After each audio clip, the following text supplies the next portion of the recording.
Hello everyone, this is Sam from 𝐬𝐴𝐚𝐺𝐭 and I've got a video here of a nice little Khaki Hijet.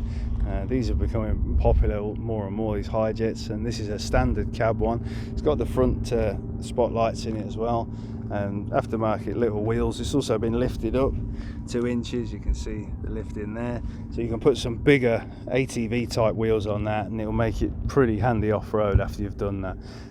So this can be a good vehicle for using on a property, farm, wherever, vineyard, golf course, wherever you need to get off-road, carry some things around. This back is a 3-side drop. All those 3 sides fall down, drop down, and you can load it up with a forklift truck if you need to. Very useful. These vehicles are being sold for off-road use only. They're only intended to be used off the public road, so they're like an ATV, the same kind of class as an ATV. And you can see in here the cabin is all enclosed. It's got air conditioning, heating, it's dry, you can keep warm, cool, so it's quite well appointed for an ATV. Electric windows in this one as well. I'll just jump in here, start the engine.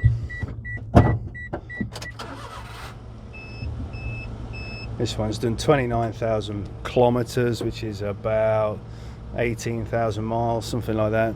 And you can see down here, air conditioning, heater, can clear the screen, all that kind of thing. 4-wheel drive at this button, you just touch it, press that button, 4-wheel drive lights on and the 4-wheel drive's engaged. Press that button there, this one, and put the car in first gear. Now the diff lock, rear diff is locked, so it's pretty handy off the road. It's got high-low range, you can see the lever there, so it's well appointed if you want to get into some mud or anything like that. So this vehicle is going to be shipped out very soon and it will be arriving in the United States. If you're interested in this vehicle, one like this, or you think you can make some money for yourself as a distributor for us in the US, have a look on our website, 𝐬𝐴𝐚𝐺𝐭. You'll see a lot of information on there. I hope you find it interesting. Thank you very much for watching.